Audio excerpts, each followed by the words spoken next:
고등학교 때 열심히 공부하던 때에 제 책상 앞에 벽에다가 이렇게 글귀를 하나 만들어서 써 붙여놓고 늘 보면서 기도했던 적이 있습니다. 영어로 만들었는데요. D-Day is coming 이라는 말입니다. D-Day, 그날은 is coming, 오고 있다는 말입니다. 시험 보는 날이 오고 있다. 또 졸업하는 날이 반드시 온다. 그리고 대학 입시 고4일도 그날은 반드시 오니까 지금 인내하며 열심히 공부하자는 뜻이었습니다. 인생 전반이 그렇습니다, 여러분. 그날은 반드시 옵니다. 특별히 인생의 마지막 날은 반드시 옵니다. 그리고 우리 모두는 그날 이후에 우리 아버지 하나님 앞에 서는 날도 반드시 옵니다. 그날이 오면 한 가지 질문 앞에 우리가 서게 되고 이 한 가지 질문 앞에서 우리의 모든 인생은 평가를 받게 됩니다. 그 질문은 이것입니다. 믿음으로 살았는가? 일생을 믿음으로 살았는가 하는 질문입니다. 성도에게 있어서 이 믿음은 어디에서 그럼 올까요? 믿음으로 사는 모든 삶의 근원과 뿌리는 말씀을 듣고 깨닫는 데서 옵니다. 그렇지 않으면 사람은 절대로 믿음으로 살 수가 없습니다. 말씀, 즉 진리를 통해서 인생이 무엇이고 어떻게 살아야 되고 무엇이 하나님께서 기뻐하는 삶이고 무엇이 나중에 후회 없는 삶인지 그 모든 것들은 다 어디에서 오냐면 우리가 말씀을 통해서 듣고 깨닫는 데서 오는 것입니다. 그래서 진리를 듣고 깨달은 사람이 믿음대로 사는 것입니다. 만약에 진리, 즉 말씀을 듣고 깨닫는 삶이 없으면 어떻게 될까요? 25절에서 저자는 한 가지 자신의 처한 환경 혹은 자신의 마음 한구석 깊은 곳을 이렇게 고백합니다. 내가 진토에 붙었다고. 내가 진토에 붙어 있게 되었다고 고백합니다. 왜 그럴까요? 그의 간청에 이 모든 답이 있습니다. 주의 말씀으로 나를 살려달라고 간청합니다. 그러니까 지금 그는 진토와 같은 상황, 몹시 당황스럽고 아프고 곤혹스럽고 실패스러운 상황 속에 있습니다. 그런데 그 상황 속에서 그가 살아나는 방법에 대해서 시편은 뭐라고 말하냐면 주의 말씀이라고 얘기합니다. 주의 말씀으로 나를 살려주시옵소서 하고 기도하는 것입니다. 그러면서 자기 자신의 행위를 아뢰었더니 주님께서 응답하셨다고 얘기합니다. 어떤 응답입니까? 뒤에서 보니까 주의 율례를 가르쳐주는 것, 법도를 가르쳐주는 것이라고 알려고 있습니다. 말씀의 삶, 주의 계명과 율례대로 사는 삶을 결국 깨닫게 해달라고 그는 기도하고 있는 것입니다. 결론이 여기에 있는 것입니다. 진토에 붙은 것과 같은 삶은 결국 진리의 말씀, 생명의 말씀을 떠났기 때문에 도달하게 되는 종착점이요. 그 종착점이 아무리 짙고 파괴적이고 절망적이라 할지라도 말씀 곧 진리를 깨닫고 믿음으로 반응하는 사람은 살아나게 되어 있는 것입니다.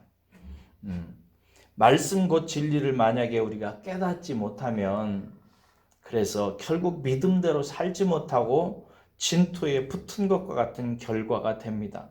그 구체적인 삶에 대해서 한 서너 가지 그 밑에 보니까 나와 있는데 진토에 붙은 삶은 첫째로 28절에 보니까 영혼이 눌려서 마음이 녹는 상태라고 얘기합니다.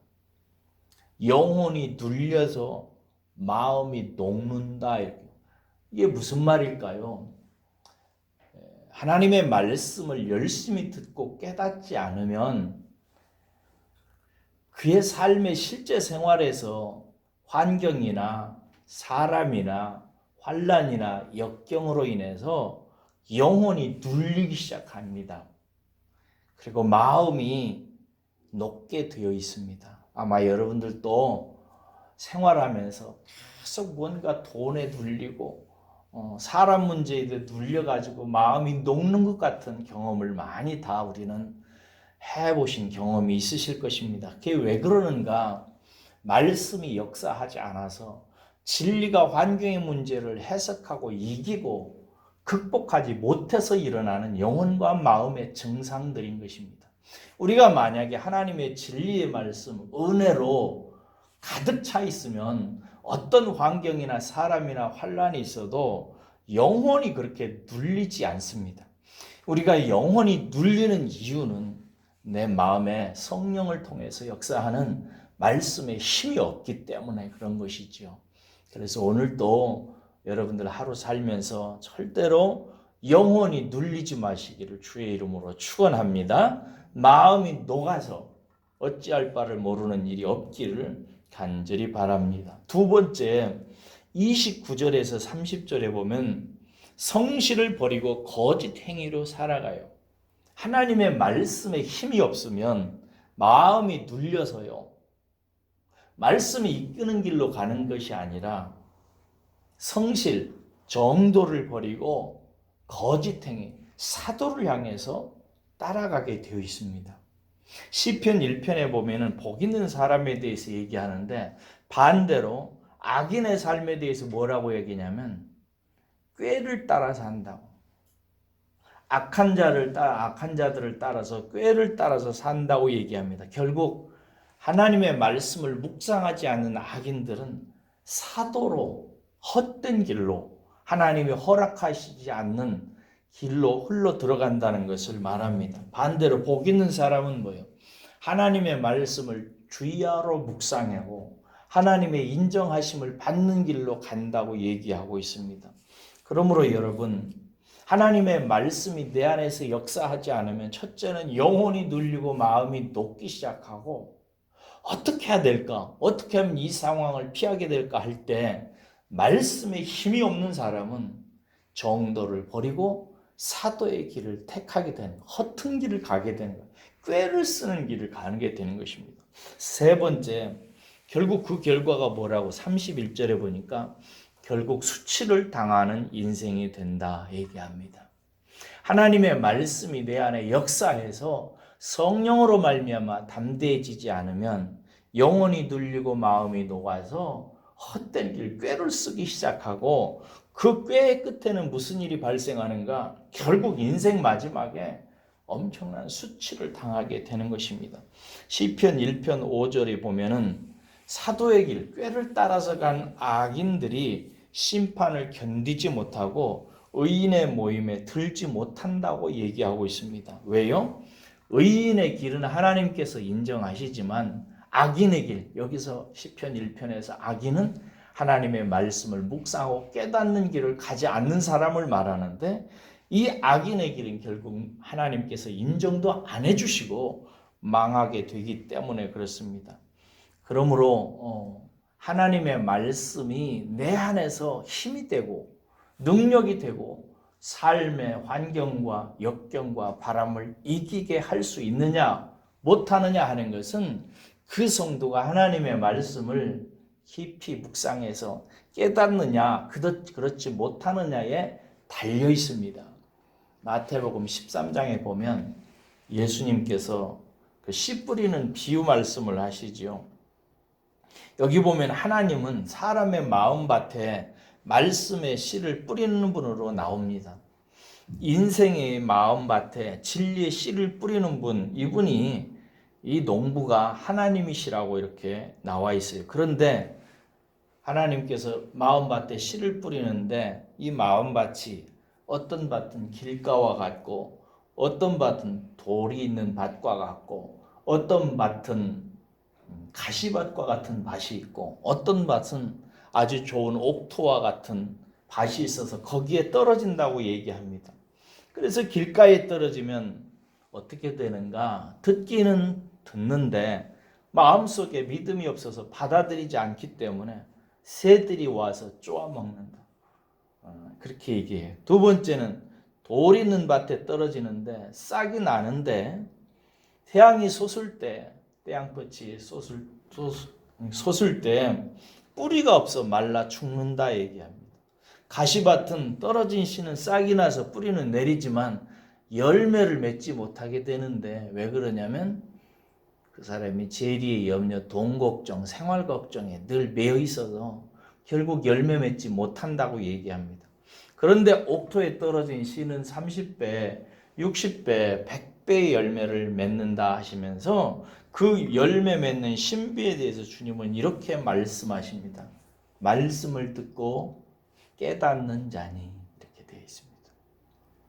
사람이 믿음 생활을 통해서 열매를 맺느냐 못 맺느냐 하는 것은 얼핏 보기에는 그 사람이 열심을 내고 기도를 많이 하고 혹은 충성을 많이 하고 이래서 맺는 것 같지만 실상은 그보다 더 근원적인 문제가 있는 것입니다. 말씀을 열심히 듣고 깨닫는 것이 그의 인생을 열매 맺게 만든다는 거예요.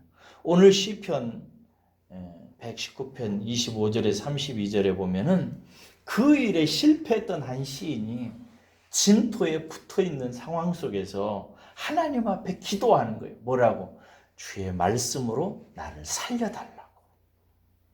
그렇지 못하면 영혼이 눌려서 마음이 녹고 성실을 버리고 거짓 행위, 꾀를 가지고 살아가고 그러다가는 결국 수치를 당해서 하나님 앞에서 망하게 될 수밖에 없다고. 그래서 하나님의 말씀만이 나를 살려오니 주의 말씀을 듣게 하시고 깨닫게 해달라고 간절히 기도하는 깨달은 시인의 노래가 나와 있는 것입니다. 사랑하는 여러분, 오늘도 여러분 마음이 영원히 눌리지 마시기를 주의 이름으로 축복합니다. 무슨 일을 당하든지 어떤 염려와 걱정거리가 있든지 간에 영혼이 눌리고 마음 눌리는 것 같거든 어디로 돌아가야 돼요? 하나님의 말씀 앞으로 돌아가서 그 말씀 깊이 생각하면서 세상을 이기는 하루가 되시기를 주의 이름으로 축복합니다. 기도하겠습니다.